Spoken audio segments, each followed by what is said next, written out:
ये last class में कहाँ तक हो गया था हमारा? वर्डप्रेस का आपको एक्सेस मिल गया था, क्रेडेंशियल्स मिल गए थे।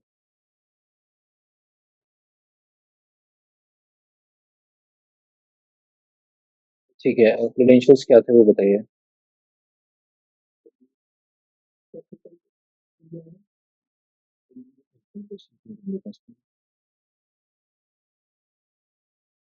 इसमें लॉगिन पेज आपको पता चला था WP एडमिन के नाम से था। WP लॉगिन डॉट PHP या WP एडमिन भी आप सर्च करोगे वो भी आपको लॉगिन वाले पेज पे ले जाएगा।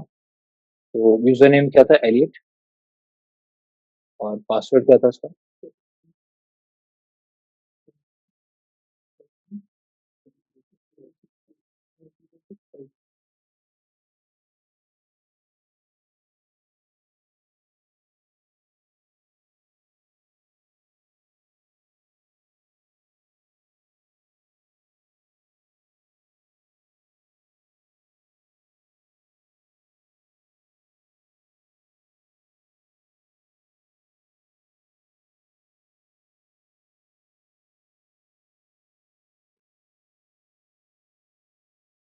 जो वर्डप्रेस के अंदर लॉगिन हो जाओगे तो आपको कुछ इस तरीके से डैशबोर्ड दिखाई देगा उसका। डैशबोर्ड पे यहाँ पर मैंने आपको बताया था कि वर्डप्रेस के अंदर अगर एक बार आपको लॉगिन मिल जाता है और आप उसके थ्रू एक्सेस ले सकते हो मशीन में। फिजिकल एक्सेस मतलब फिजिकल नहीं, वर्चुअल एक्सेस या रिमोट शेल आपको मिल सकता है उस मशीन में। इससे मिलेगा। ये स्टेप्स कॉमन रहेंगे, आपको याद ही रखना है उनको। सबसे पहले आपको जाना है अपीरियंस पे। तो ये लिख लीजिएगा कहीं पे, जब भी आप वर्डप्रेस पे लॉगिन हो जाओ यहाँ आपको जाना है अपीरियंस पे। उसके बाद आपको जाना है एडिटर पे। यहाँ पर आपको दिखेगा कि यहाँ पर कुछ कोड लिखे हुए हैं। यहाँ पर राइट हैंड साइड में आपको बताया गया कि किस टेम्पलेट का कोड लिखा हुआ है। ये सारी इन्फॉर्मेशन आपको दिखाई गई है यहाँ पे। हमें जिस टेम्पलेट से मतलब है वो टेम्पलेट है 404 टेम्पलेट। क्यों हम इस टेम्पलेट में क्यों मॉडिफिकेशंस कर रहे हैं? क्योंकि 404 टेम्पलेट क्या होती है आपकी, एक एरर वाली टेम्पलेट होती है। मतलब इस एक ऐसी हम बेसिकली करेंगे क्या यहाँ पे, हम ये जो PHP का कोड लिखा हुआ है इस कोड को मैं डिलीट कर दूंगा और इस कोड की जगह हम अपना रिवर्स शेल का जो कोड है वो रन कर देंगे। अपलोड करेंगे पहले उसको, फिर उसको रन कर देंगे। इसी पेज को मैं क्यों चेंज कर रहा हूँ? क्योंकि बाकी सारे पेजेस इस वेबसाइट को कहीं ना कहीं अफेक्ट कर सकते हैं। 404 वाला पेज जो होता है वो आपको, अगर 404 कब आता है? जब क्लाइंट कोई ऐसी वेबसाइट एक्सेस ऐसा endpoint एक्सेस करने का ट्राई करेगा जो होता ही नहीं है वहाँ पे, तब आपको 404 का एरर देखने के लिए मिलता है ना। अगर आप 404 वाले पेज में कुछ चेंजेस करते भी हो तो उसका उतना बड़ा कोई इफेक्ट नहीं पड़ता। आप उसको स्टिल 404 को अपडेट वैसे रहने दे सकते हो, कोई प्रॉब्लम उसके अंदर कुछ कंटेंट दोगे तो कोई प्रॉब्लम उससे नहीं आएगी। तो यही चीज हम लोग यहाँ पे रखते हैं। और कोड क्या डालोगे आपको, आप लोग यहाँ पे PHP का रिवर्स शेल पता है सभी को, वो एज इट इज कॉपी करो और यहाँ पर आप उसको पेस्ट कर दो। तो PHP का रिवर्स शेल कॉपी वहां से करोगे अपने ब्राउजर से तो थोड़ा टाइम आपको लग सकता, मतलब अपने शेल से करोगे तो थोड़ा टाइम लगेगा आपको। गूगल पे सर्च कर लो PHP रिवर्स शेल गिटहब। ये वाला URL आएगा पेंटेस्ट मंकी का जिसमें गिटहब पर डायरेक्टली ले जाएगा आपको। ये स्क्रिप्ट पड़ी हुई है और यहाँ पे आपके पास बटन है इसको कॉपी करने का। तो ये पूरा डेटा जो यहाँ पे लिखा हुआ है ये आप इस बटन पे क्लिक करके एक बार कॉपी कर सकते हो। उससे करते जो सिस्टम में आपकी फाइल पड़ी हुई है तो उससे थोड़ा टाइम आपको लगता है कॉपी करने में उसको। तो आप कर सकते हो, तो यहाँ से आप कर लोगे तो इजी हो जाएगा। पेस्ट कर दो। वही सेम कोड है जो आप अपने सिस्टम में आपके पास होता है, वही कोड अपने यहाँ पर डाल दो। इसमें आपको क्या चेंजेस करने होंगे? IP। यहाँ पर जो IP लिखा हुआ है वो लोकल होस्ट का है। इसकी जगह आप किसका IP डाल दोगे? जो टनल वाला IP आपको दिया होता है प्रोजेक्ट में। कर दीजिए जो भी IP है। आप अपने केस में अपना डाल दीजिएगा। मेरे केस में जो मेरा IP है वो मैंने सेट कर दिया 10.2.29। कोड जो भी आपको रखना है वो आप रख सकते हो, जैसे कि इसको चेंज कर देते हैं 1337 में कोड। जो भी आप रखना चाहते हैं वो आप यहाँ पे चेंज करके लिख सकते हैं। तो इसको क्या करना है आपको, ये जो डेटा है जो आपने इसके अंदर चेंजेस किए हैं वो यहाँ पर जाके सेव हो जाए। ठीक है, जब भी आप वर्डप्रेस टारगेट करोगे यही करेंगे कि आपको मशीन का एक्सेस मिलती है। पेरेंट्स पे जाओगे, उसके बाद एडिटर पे जाओगे, उसके बाद आपको 404 वाली कोई टेम्पलेट देती है।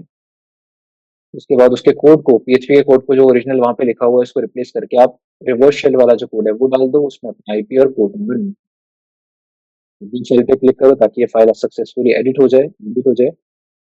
उसके बाद आपको क्या करना है वो देख लीजिए। इसी को एक जगह कॉपी कर लो, डुप्लीकेट कर लो इसी टैब को, क्योंकि अब इसको एग्जीक्यूट करवाना है मुझे। जो मैंने कोड लिखा हुआ है इस कोड को एग्जीक्यूट कराना है।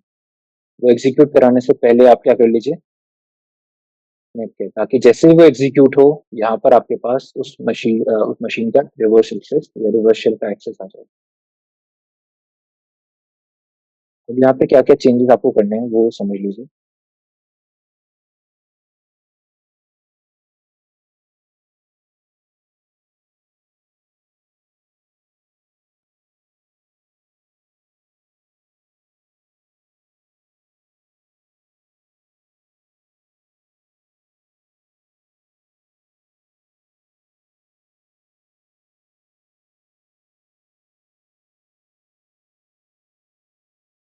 ये एज इट इज आपका सेम रहेगा। अब इसमें क्या क्या चीजें चेंज होंगी वो समझ लीजिए। सबसे पहले जिस पेज में थे आप, जहाँ पे आप सारे चेंजेस कर रहे थे, वो पेज कौन सा था?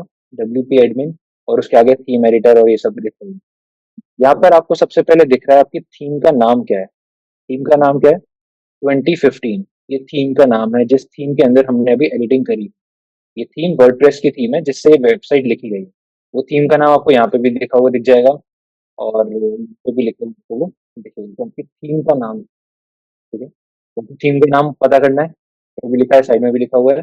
और उसके बाद आपको एक URL लिखना है खुद से, जहाँ पे आप लिखोगे WP-content slash themes slash theme का नाम, और स्लैश उस थीम के अंदर आपने जिस पेज के अंदर वो मॉडिफिकेशंस करे थे उस पेज का।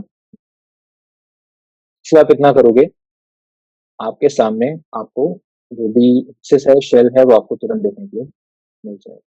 ये चीज हमेशा रहेगी सेम, बस थीम का नाम चेंज होगा।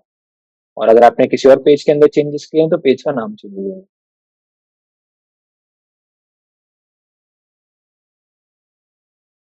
मजा नहीं आता सभी को, तो बस इस URL में आपको कॉन्सेप्ट हर जगह सेम होगा, क्योंकि जरूरी नहीं है आपने जैसे ये वाला जो मिस्टर रोबोट वाला CTF है, ये यूज कर रहा है 2015 वाली थीम को। आप कोई और CTF कर रहे हो, उसमें भी मान के चलो वर्डप्रेस है, उसमें वो जरूरी नहीं 2015 थीम को यूज कर रहा हो, वो कोई और थीम भी यूज कर सकता है। 2017 है, एक्स्ट्रा है, ऐसे बहुत सारे थीम्स होते हैं। थीम मतलब इस वेबसाइट पे जो कंटेंट दिख रहा है ना, वो किस थीम से मिलता जुलता है, या कौन सी थीम उस पर्टिकुलर इंटरफेस को दिखाने के लिए यूज की गई है। हर एक में आपको रिवर्स शेल चलेगा, हर एक CTF में जहाँ पे भी आप ट्राई करोगे उसमें आपको इसी तरीके से रिवर्स शेल लेगा। तो समझ आया आपको? कॉन्सेप्ट क्लियर है? यहाँ पर सेम चीज दोबारा बता रहा हूँ। पहले अपीयरेंस एडिटर, फिर 404 वाली टेम्पलेट आप पता करो, उसमें आप डाल दो ये पूरा कोड रिवर्स शेल का, उसमें IP चेंज कर दो, कोड चेंज कर दो, उसको अपडेट।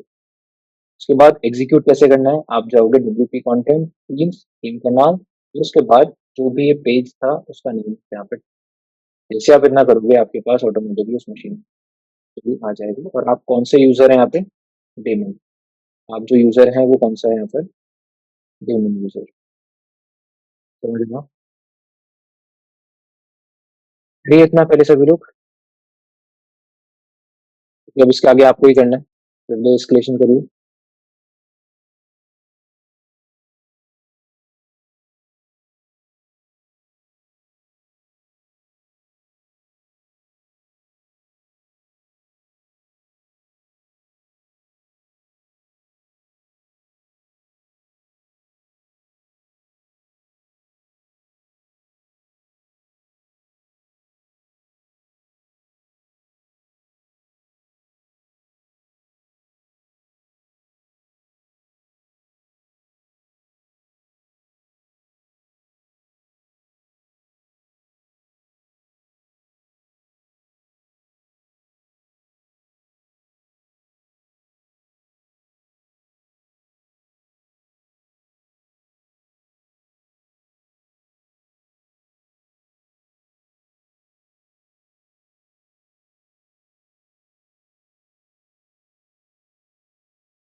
वेट एक्सेस मिल गया सभी को?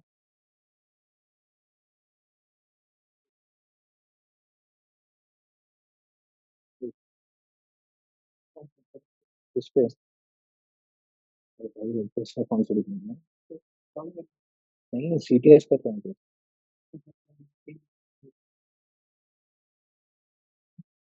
सीटीएस ओपन करो मिस्टर लोगो।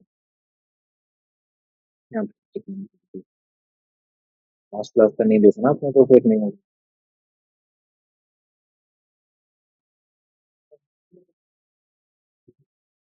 स्पेस सीटीएफ में वर्डप्रेस जो आपको टारगेट मशीन पर है उसको एक्सप्लॉइट करना है, उसका यूजर नेम पासवर्ड पोस्ट करना है, फिर exploit।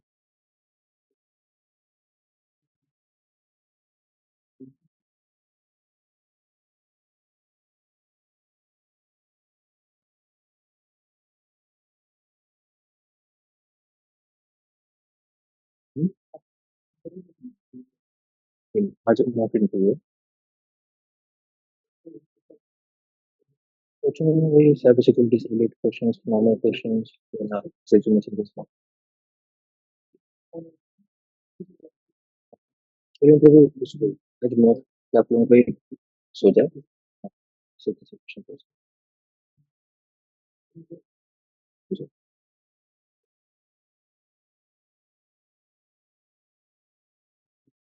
इसके आगे का हो गया किसी का? सेकंड फ्लैग मिला आप लोगों को जो की ढूंढना था?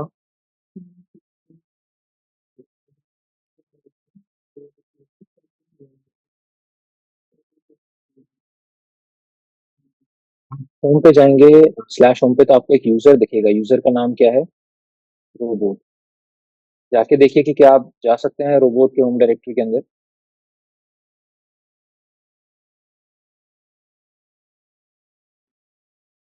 जा सकते हैं, एलएस किया आपने, आपको दो फाइल यहाँ पर देखने के लिए मिल रही है। एलएस हाइफन एल करके देख लो, उन पे परमिशन किस किस यूजर की है। जो पासवर्ड वाली फाइल है वो आप रीड कर सकते हो, समझ आ रहा है यहाँ देख के। और जो ऊपर वाली फाइल है की 2 of 3, वो आप रीड नहीं कर सकते क्योंकि उसमें आपको रीड की परमिशन नहीं दी हुई है। वहां पे सिर्फ रोबोट यूजर को रीड की परमिशन है, अदर यूजर्स को सिर्फ सेकंड फाइल पर रीड की परमिशन है। मतलब हम जो डेमन यूजर है वो अदर यूजर्स हैं, हमारे पास रीड की परमिशन है। यहाँ तक समझ आए? अब मुझे क्या करना है, पासवर्ड वाली जो फाइल है जिसको रीड कर सकते हैं उसको ओपन करके देख लीजिए। इसमें आपको क्या दिख रहा है? रोबोट, और रोबोट के आगे लिखा हुआ है हैश। तो ये हैश आप क्रैक करके उसका पासवर्ड निकाल लीजिए। तो अपने, हाँ, ये डब्ल्यूपी कंटेंट लिख लो। अपलोड कर दिया फाइल। अपलोड करने के बाद ये आपको यूज करना है। ये लिख लो कहीं पे ध्यान से आप लोगों के सेम।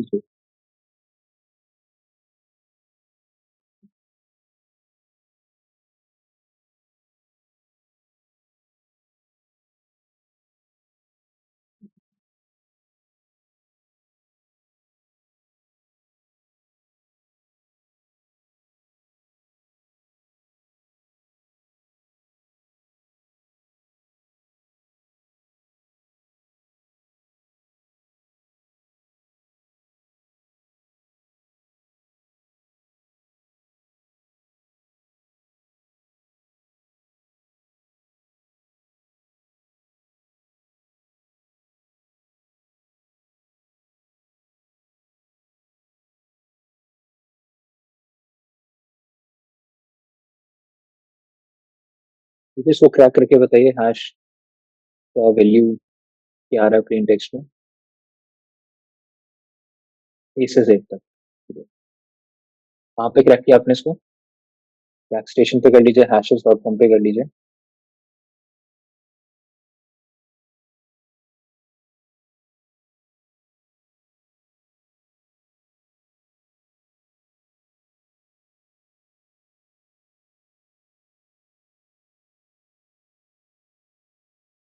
इस MD5 हैश है ये, और इसका रिजल्ट क्या है, आउटपुट क्या है?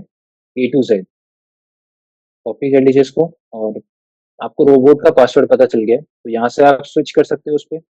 यहाँ पर SSH नहीं है, तो आप SSH नहीं कर सकते, आप क्या कर सकते हो, स्विच कर सकते हो यहीं से। कैसे करते हैं?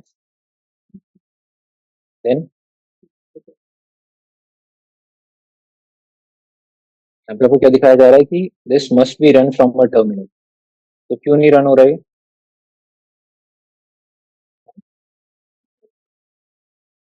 आपको मैंने बताया था कि आपको शेल को इम्प्रूव करना होता है, ये कोई प्रॉपर शेल नहीं मिला है आपको, है ना? आपको बस वर्डप्रेस पे आपने जब रन किया कोड को, तो एक नॉर्मल शेल उसने प्रोवाइड कर दिया, ये एक प्रॉपर इंटरैक्टिव शेल नहीं है। उसको थोड़ा इम्प्रूव करने के लिए आपको इसके अंदर टेली टाइप्स को इंक्लूड करना पड़ेगा। इसको इम्प्रूव करने के लिए मैंने एक टेक्निक बताई थी जिसको बोलते हैं शेल स्पॉनिंग। शेल स्पॉनिंग आप सर्च करोगे तो आप यहाँ पे आइए, किसी भी लिंक पे क्लिक करो, पाइथन का आपको एक कोड दिखाई देगा। कोड में कुछ मॉडिफिकेशंस कर लो, जहाँ पर बैश लिखा हुआ, एसएस लिखा हुआ है, वहां पे आप कर दो बैश।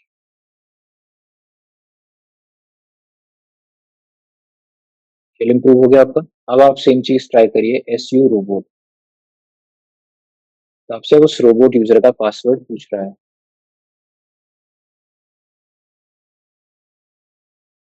जैसे आपने एंटर किया पासवर्ड, आपको किसका एक्सेस मिल गया? अब रोबोट का। अब आप ओएमआई करेंगे तो आप रोबोट यूजर बन चुके हैं। तो हमारे पास वो एक्सेस आ गया। अगर मैं अब चेक करूँ तो मैं उस फाइल को अब एक्सेस कर सकता हूँ जिसका नाम था t2 of t.txt। बस की का कंटेंट आ गया, ये आपका सेकंड की हो गया। ठीक है, जो आपको यूजर एक्सेस करने के बाद मिला है। ठीक है, तो यहाँ पर आपने प्रिविलेज एस्केलेशन किया यूजिंग क्रेडेंशियल्स, वो हैश मिला, आपने हैश क्रैक किया और आपने इससे प्रिविलेज एस्केलेशन किया डेमन से। तो यहाँ तक हो गया। अब प्रिविलेज एस्केलेशन हमें दोबारा करना है रोबोट से रूट तक।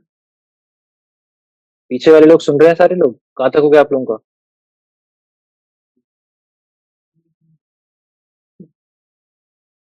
ठीक है, आगे करो।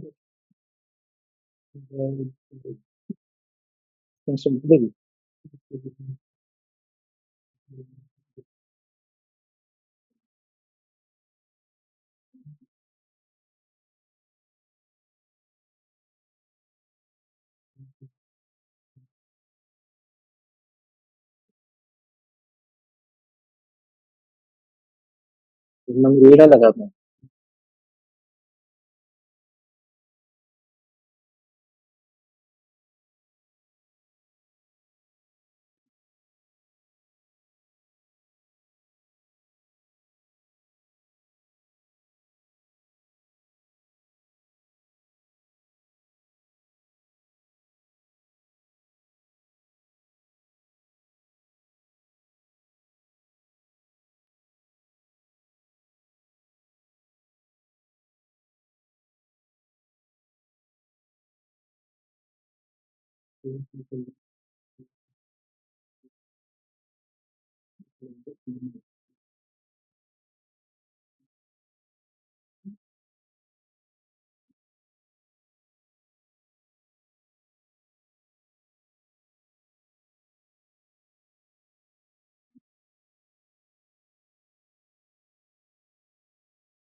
यूआरएल में गड़बड़ था आपको।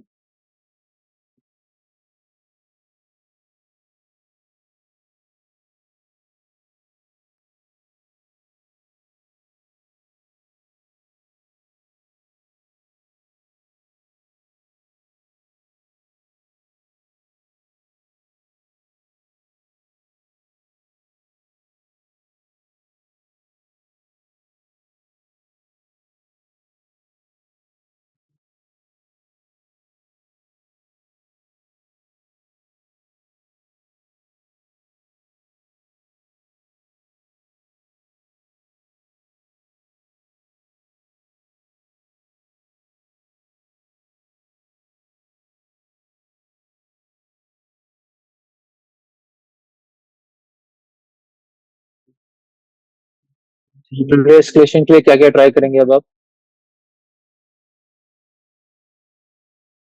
ये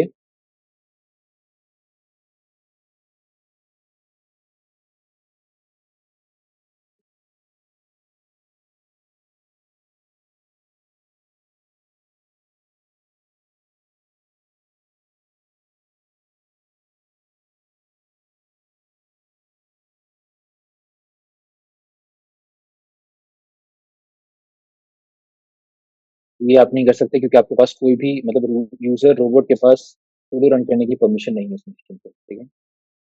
नेक्स्ट क्या कर सकते हैं इसके अलावा? सीआईडी कैसे चेक करते हैं? याद होगी सभी को कमांड? कमांड याद है हर्ष? बताइए।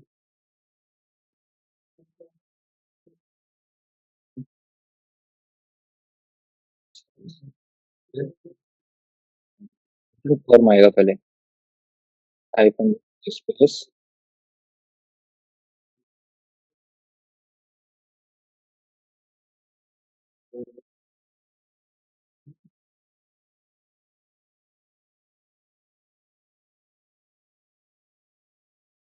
लैपटॉप वगैरह ले जाता सारा।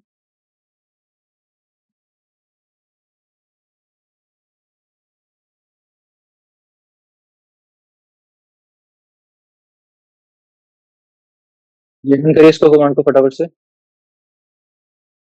तो कोई आपको दिख रहा है ऐसा बाइनरी जो आप यूज कर सकते हैं? इनमें क्या है? इसके अलावा मतलब हाँ, इनमें आपको यहाँ पे दिख रहा है, तो इसको आप कैसे चेक करोगे कि इनमें से कौन सी बाइनरी है जो आप यूज कर सकते हो? कैसे चेक करेंगे आप? जीडी फोगन्स ओपन कर लीजिए आप, जीडी फोगन्स वाला जो वेबसाइट था।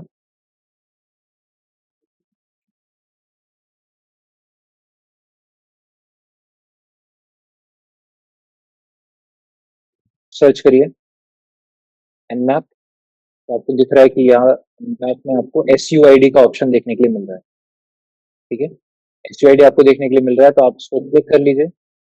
और एस यू आई डी वाली जो भी आपको चीजें बोली गई हैं वो आप यहाँ पर यूज कर सकते हैं, ठीक है। तो एस यू आई डी में आपको जो कंटेंट दिया हुआ है वो यही है कि आप एक फाइल रीड कर सकते हो बस इससे। मतलब एस यू आई डी में जो आपको कंटेंट दिया हुआ है उसका मतलब है कि आप फाइल को क्या कर सकते हैं, बस रीड कर सकते हैं, ठीक है। तो हमें रीड करना है फाइल को या एक्सेस लेना है मशीन का? हमें ऑब्वियसली एक्सेस लेना है। अगर आपको फाइल रीड करनी है तो आप कौन सी फाइल, सॉरी रीड नहीं, राइट राइट का ऑप्शन है आपके पास, तो आप राइट कर सकते हो। कौन सी फाइल राइट कर सकते हो? जो भी आपको करनी है, जैसे आपने राइट करने के लिए आप किसी फाइल को रीड की परमिशन भी होगी आपके पास, तो आप फ्लैग अपना रीड कर सकते हो, पहली चीज।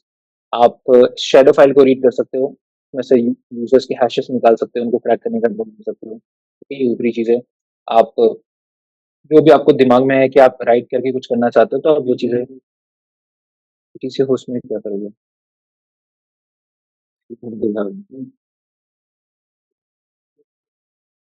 ये रिवर्सल उस क्लास में आया था क्योंकि उसमें फाइल यूज हो रही थी, है ना। आप क्रॉन जॉब यूज कर सकते हो, ठीक है, क्रॉन जॉब के थ्रू आप कर सकते हो, वो कर सकते हैं, बट दूसरी उससे कुछ नहीं होगा, ठीक है। ये एक अलग चीज आपको बताई हुई है, ठीक है। इसके अलावा अगर आप सूडो के अंदर आओगे, सूडो का मतलब क्या होता था कि अगर हमारे पास रूट के बिहाफ पर किसी चीज को रन करने की परमिशन है तो उसको हम लोग डायरेक्टली यूज कर सकते हैं। अगर आपके पास किसी भी फाइल को रूट के बिहाफ पर रन करने की परमिशन है सूडो के थ्रू, तो उसको रन कर सकते हैं। एस यू आई डी में भी तो हमें रूट के बिहाफ पे परमिशन मिल रही है। अगर आप इस बाइनरी को जाके चेक करो और इसका ओनर चेक करिए कि ओनर कौन है इस पर्टिकुलर बाइनरी।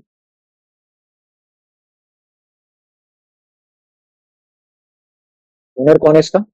रूट। और इस पे S U I D bit set है, मतलब इस फाइल को मैं किसी भी यूजर से रन करूं, ये किससे रन होगी ऑटोमेटिकली?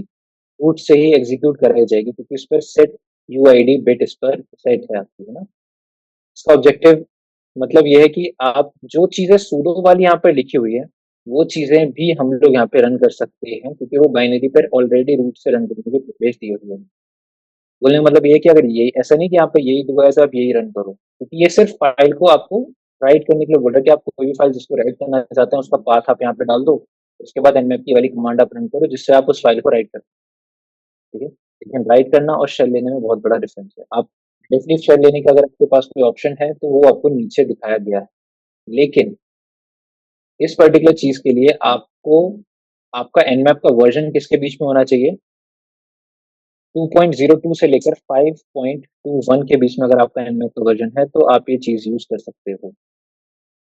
चेक कैसे करेंगे कि हमारे nmap का वर्जन इसके बीच का है या नहीं? ये चेक nmap, nmap से बेटर है कि आप पूरा ये पाथ डाल दो जहाँ पर nmap स्टोर है।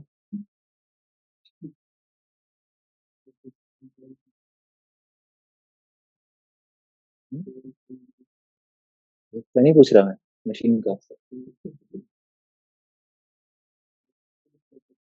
तो यहाँ पर वर्जन क्या आ रहा है इस मशीन पे? 3.81। और ये इस रेंज के बीच में है, मतलब हम ये वाला जो स्टेप आपको दिया हुआ है ये आप कर सकते हैं। तो इसमें क्या बोला गया है, सूडो के साथ रन करना है, सूडो के साथ नहीं करना हो, क्योंकि हमारे पास सूडो रन करने के प्रिविलेज नहीं। हम कैसे रन करेंगे इसको? Directly run. इमीडिएटली आप कैसे रन करोगे? आप लिखोगे nmap space hyphen hyphen interact. ये आपको बोला गया है कि पुराने जो वर्जन था ना इनका, उसमें आपके पास एक इंटरेक्टिव शेल लेने का ऑप्शन था। वो लेने के लिए आपको क्या रन करना है? आपको लिखना है nmap space hyphen hyphen interact. जब आपके पास वो nmap का शेल आ जाएगा, उसके बाद आपको क्या रन करना है? बस एक्सक्लेमेशन एसएच। इससे आपके पास उस मशीन का शेल आ जाएगा, या बैश का या शेल का एक्सेस आपके पास आ जाएगा। ये तरीका आपको बताया गया nmap के थ्रू। तो करके देखिए, सूडो मत लिखिएगा, क्योंकि हमारे पास सूडो का प्रिविलेज नहीं है, तो सूडो से नहीं करेगा। बट क्योंकि हम एक ऐसे बाइनरी को टारगेट कर रहे हैं जिस पर एसयूआईडी बिट सेट है, इसलिए हम इसको काम इससे जो भी करना चाहते हैं प्रिविलेज वगैरह वो कर सकते हैं।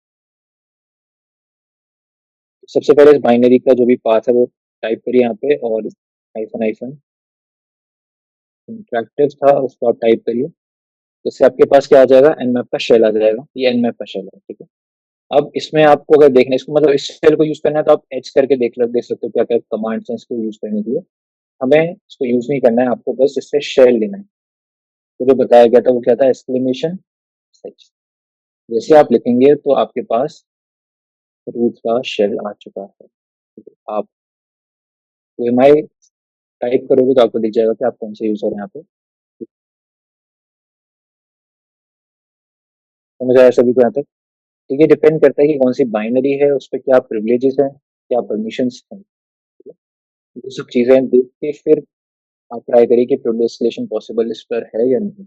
कॉन्सेप्ट अगर आपके दिमाग में क्लियर होंगे कि मुझे एक ऐसी बाइनरी मिली है जिसका ओनर रूट है, जिस पर एसयूआईडी बिट सेट है, तो इस पे सूडो के बिना भी मैं शेल ले सकता हूँ। मुझे सूडो की जरूरत नहीं है। सूडो क्या करता है, अगर कोई नॉर्मल बाइनरी है उसको हमें जिस यूजर से एग्जीक्यूट करानी है वो बता, ठीक है। लेकिन अगर कोई ऐसी बाइनरी जिस पर पहले से ही रूट ओनर है उसका, और उस पर एसयूआईडी बिट सेट है, तो वो हमेशा रन करेगी किससे? रूट से ही रन।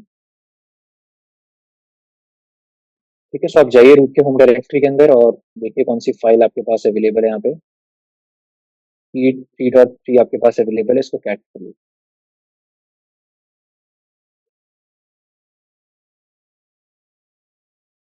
ठीक है, तो मुझे ऐसे भी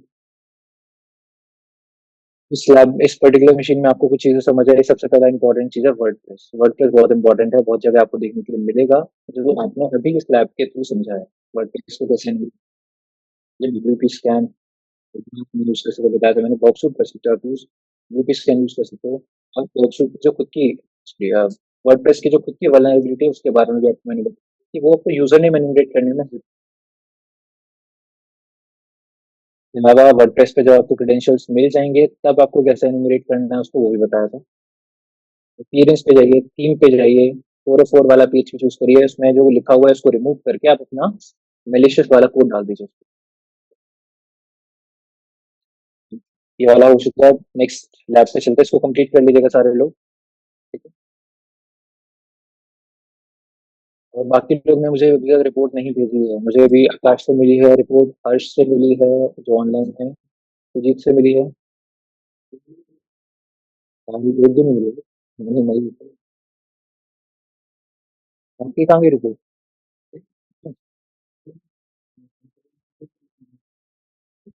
इंटरव्यू की बात नहीं कर रहा मैं। ऐसे कभी तैयारी नहीं होने वाले यार, कभी तैयार नहीं होगी। हाँ। हाँ, जल्दी। हाँ दिखाई, ये भेजो मेरे को तैयार करके सारी एकदम। हमारे कान कहाँ हैं? दूसरों के कान अपने कान बना के सुनोगे तो ये।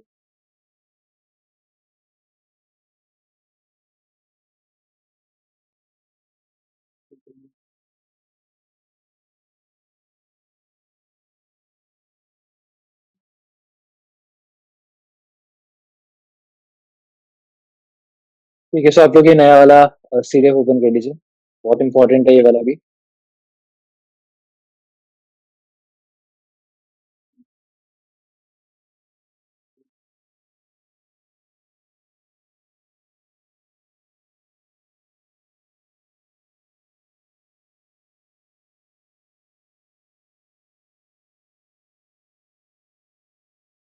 करिए मशीन को, और उसमें जो भी चीज़ आपको कैप्चर करनी है वो देख लीजिएगा।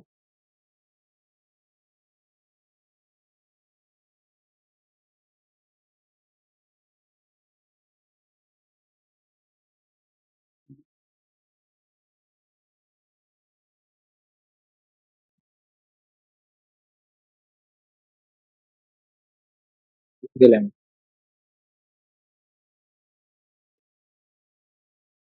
है ना?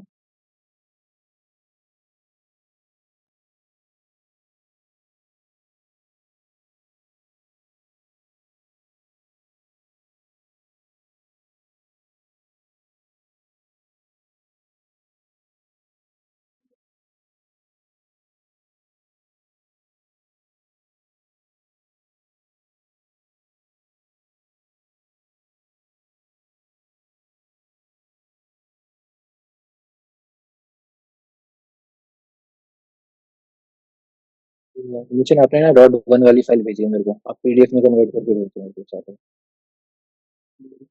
वन फिर मेरे को उसमें ओपन करके देखना पड़ेगा। वन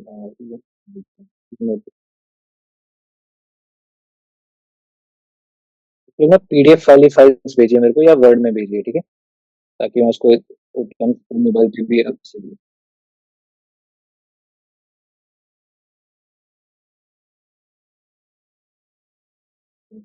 हम्म,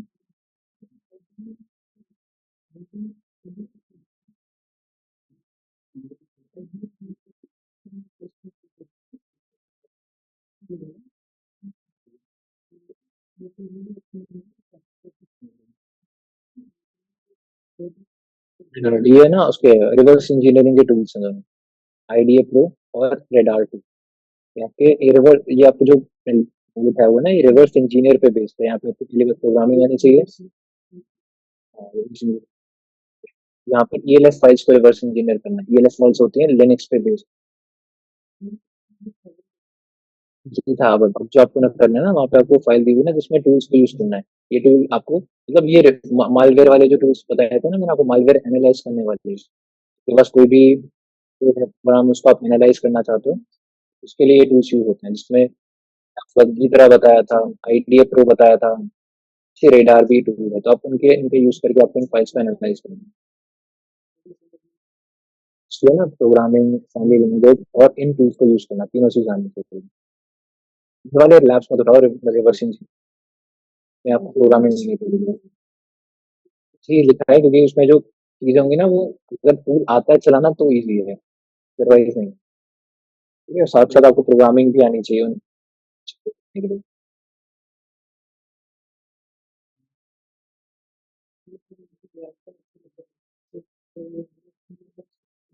फाइन।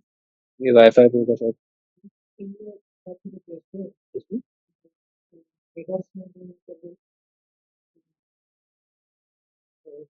सेट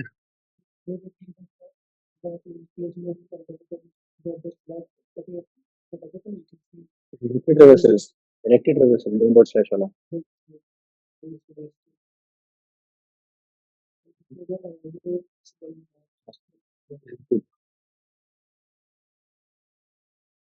क्या रखा आपने पढ़ने लाइन? करो करो स्टार्ट करो उसको। दो फटाफट से ये भी छोड़ दो, ये तो कर दो।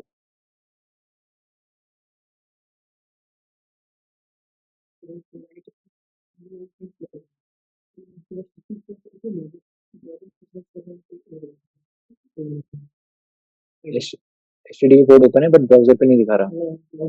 वो डोमेन के साथ चेक करने के लिए बोल रहा हूँ, उस पे कोई डोमेन, डोमेन के साथ होगा वो।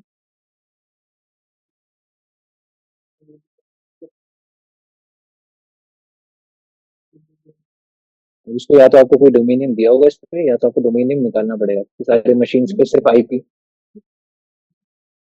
ऑप्शन है इस पे हाइफन ए चला के स्कैन करना चाहिए।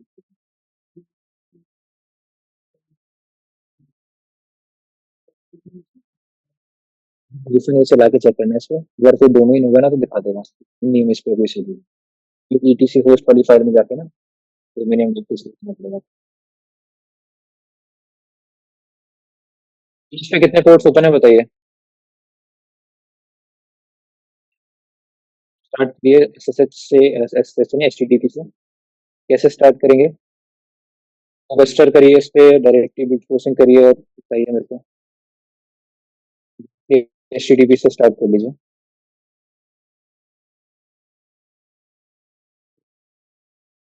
इसमें ये करने के बाद कुछ मिला गूगल रन करने के बाद?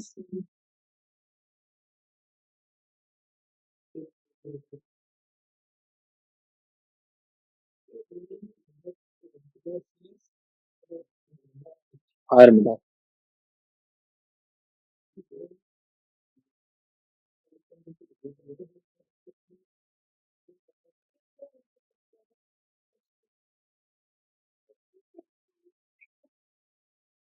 हाँ।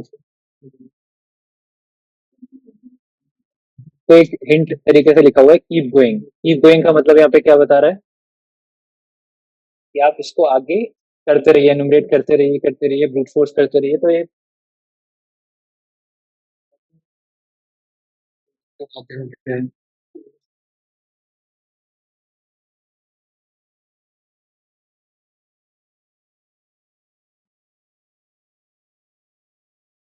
के बाद क्या मिला है? और इन सारे पेजेस के सोर्स कोड भी चेक करो आप लोग, क्योंकि हो सकता है इनके सोर्स कोड में कुछ ना कुछ इन्फॉर्मेशन आपको मिल जाए।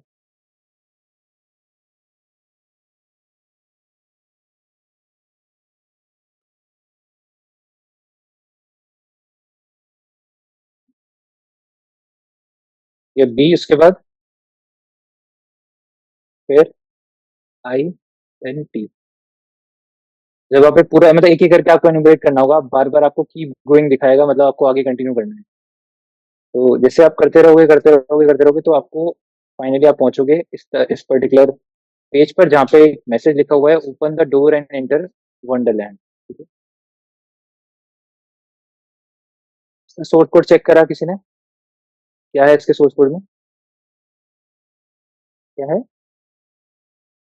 हम्म, क्या दिख रहा है आप लोगों को सोर्स कोड में? कुछ अलग दिख रहा है लिखा हुआ?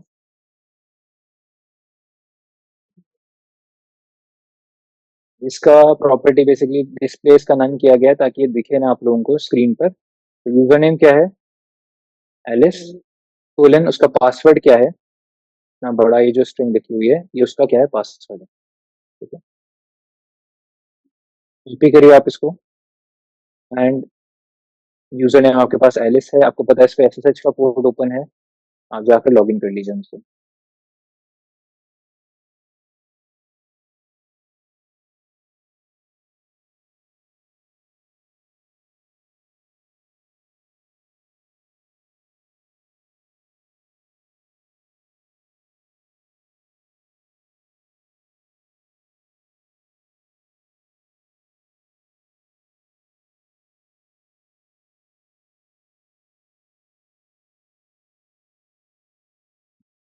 जैसे आपने लॉग इन किया आपके पास एक्सेस आ गया एलएस यूजर का उस पर्टिकुलर मशीन पे।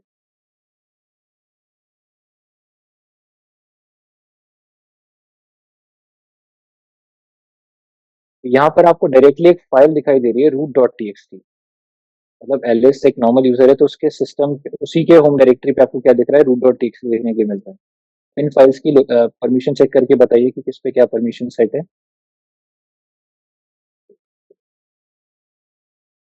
बस रूट के पास रीड और राइट की परमिशन है इस पर्टिकुलर फाइल पे। और एक और स्क्रिप्ट आपको यहाँ पर दिख रही है पाइथन की, जिसका नाम है walrus and the carpenter dot P Y. इस पर आपको रीड की परमिशन है, हम इस फाइल को रीड कर सकते हैं। ठीक है। रीड करके चेक कर लो इसमें क्या लिखा हुआ है। बाकी रीड कर सकते हो आप इसको, राइट नहीं कर सकते, इसको एग्जीक्यूट भी नहीं कर सकते।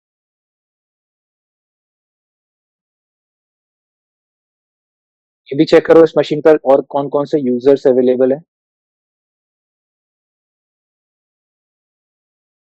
वो आप कैसे चेक करेंगे?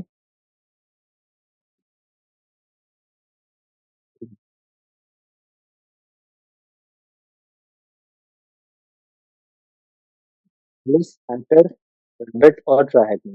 इस तरीके के चार यूजर्स आपको यहाँ पे देखने के लिए मिल रहे हैं। ट्रैक में तो आपको बहुत मशीन पे देखने के लिए मिल जाता है जो डिफॉल्ट, मतलब बाकी तीन जो है यहाँ पर वो आपके काम के हो सकते हैं। डिफॉल्ट नहीं जा सकते किसी में भी, क्योंकि आपको वो यूजर बनना पड़ेगा, तब आप भी तभी आप उन फोल्डर के अंदर जा सकते हैं, ठीक है। सो क्या करना पड़ेगा अब आपको यहाँ पे, प्रिविलेज एस्केलेशन। तो आपको एलिस से ढूंढना है कि मैं क्या बन सकता हूँ। तो देखिए और बताइए मेरे को।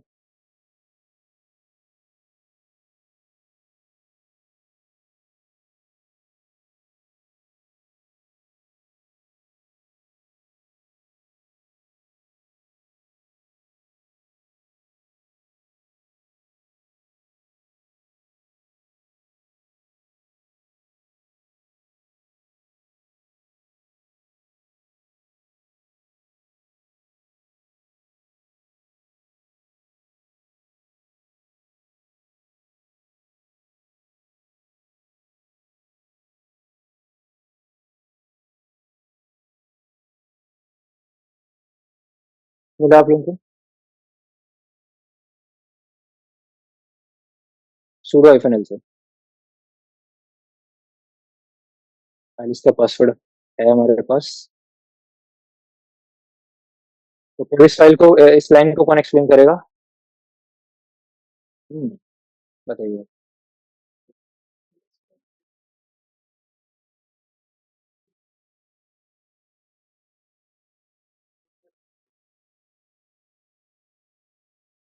क्या कर सकते हो इसके लिए?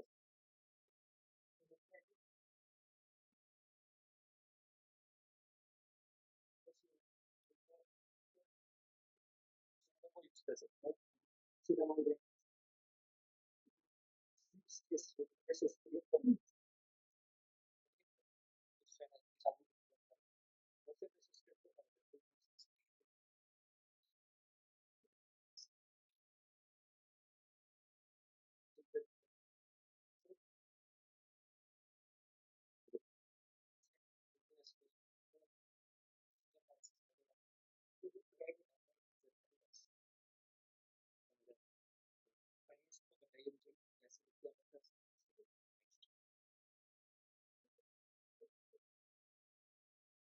राइटेबल होती तो हाँ हम लोग इसको पाइथन का रिवर्स शेल डाल सकते थे इस पे।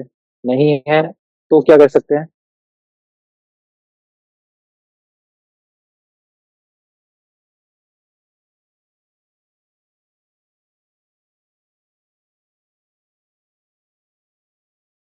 इस फाइल को रीड करके देखा आप लोगों ने?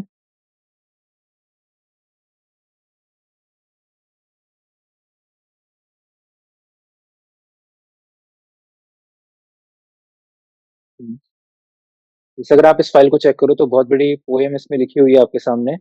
और इस पोएम को ये पहले क्या लिखा हुआ है, एक फंक्शन इंपोर्ट कर रहा है वो, मॉड्यूल इंपोर्ट कर रहा है, उस मॉड्यूल का नाम क्या है? रैंडम। रैंडम नाम का एक फंक्शन, एक मॉड्यूल है यहाँ पर। आपके सिस्टम में कहीं ना कहीं रैंडम नाम की कोई लाइब्रेरी होगी जिसको यहाँ पर क्या कर रहा है, इंपोर्ट कर। अब वो सिस्टम में कहाँ पे हो सकती है रैंडम नाम की लाइब्रेरी? जो डिफॉल्ट लोकेशन होती है पाइथन की जहाँ पे वो सर्च करता है, जो भी जहाँ पे पाइथन की सारी लाइब्रेरीज होती है ना, यूजर शेयर, लिब और ऐसे करके एक फोल्डर होता है जहाँ पे पाइथन की, सी की या रूबी की जितनी भी लाइब्रेरीज वगैरह होती है वो वहाँ पे स्टोर होती है। यहाँ पे रैंडम नाम की भी कोई ना कोई फाइल होगी एविडेंटली, ठीक है। और इस फाइल का एक्सटेंशन क्या होगा, पी वाई। मतलब आपके सिस्टम में कहीं ना कहीं एक फाइल होगी जिसका नाम होगा रैंडम डॉट पी वाई। उसको ये इम्पोर्ट कर रहा है और उसके बाद कहीं ना कहीं को कहीं ना कहीं यूज कर रहा है वो नीचे जाके, और कुछ ना कुछ आउटपुट आपको दिखाएगा। एक बार आप स्क्रिप्ट को रन करके भी देख सकते हो, क्योंकि हमारे पास परमिशन है सूडो के बिहाफ पर, हम ये यूज कर सकते हैं। ये पूरी कमांड कॉपी करिए, यहाँ पर आप लिख लो सूडो और ये उसको पूरा पेस्ट कर दो, एंटर करोगे तो ये आप रूट के ये कमांड जो मैंने लिखी है वो क्या बता रहा हूँ मैं, किसके बिहाफ पे रन कर रहे हैं हम लोग, रूट के बिहाफ पे। बट हमें ये रूट के बिहाफ पे रन नहीं करना है, हमें किसके बिहाफ पे करना है, कर सकते हैं इसको रन। तो कैसे मेंशन करेंगे कि मुझे ये रैबिट के बिहाफ पे रन करनी है? हाइफन, यहाँ पर जाइए, स्टार्टिंग पर आने के बाद लिख दीजिए हाइफन यू और यूजर का नाम, ये बताने के लिए कि हम इस स्क्रिप्ट को रैबिट के बिहाफ पर रन करना चाहते हैं। जैसे आपने इसको रन किया तो आपको दिखा रहा है कि ये कुछ रैंडम लाइंस आपके सामने प्रिंट करके ला रहा है, जो वो रैंडम फंक्शन कर रहा है, वो इंपोर्ट कर रहा था रैंडम। वो रैंडम फंक्शन क्या कर रहा है, कोई भी उस पोएम की 10 लाइनें या 15 लाइनें, जो भी 5-7 लाइनें आपके सामने लेकर आ, समझ आया? अब मान के चलो कहीं ना कहीं आपको पता है जब आप इस स्क्रिप्ट को रन कर रहे हो तो एक रैंडम नाम की लाइब्रेरी है जिसको एग्जीक्यूट किया जा रहा है।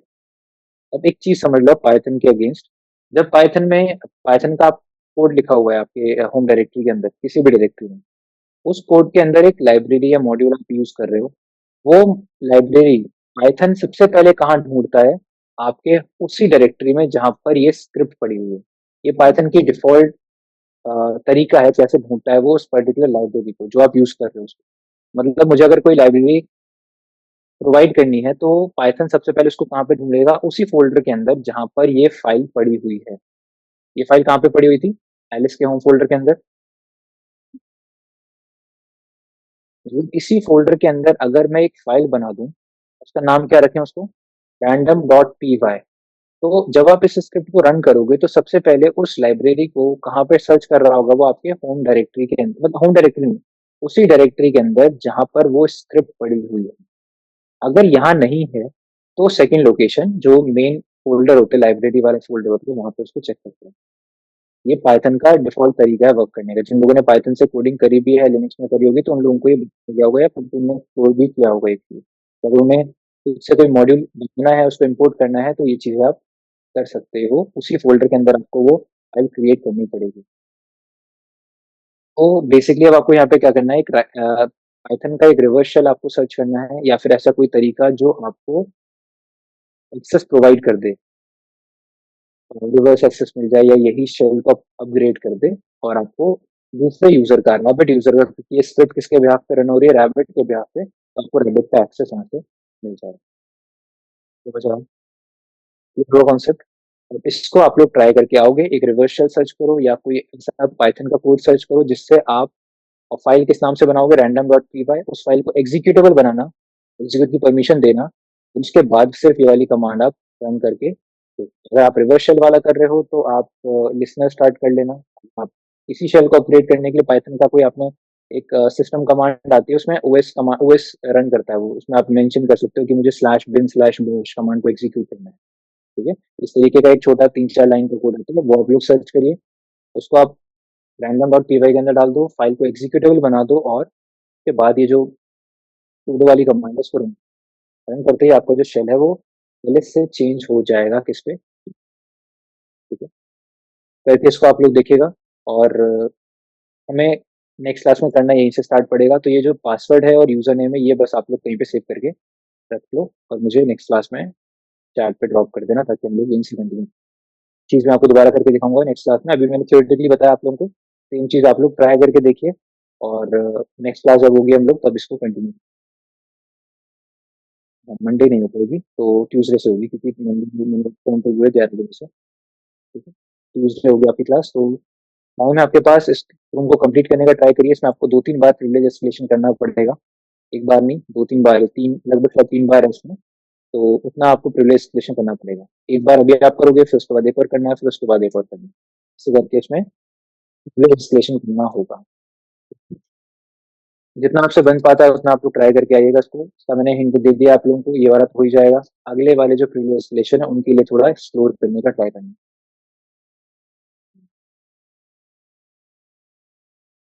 यहीं तक ही रखते हैं आज का सेशन।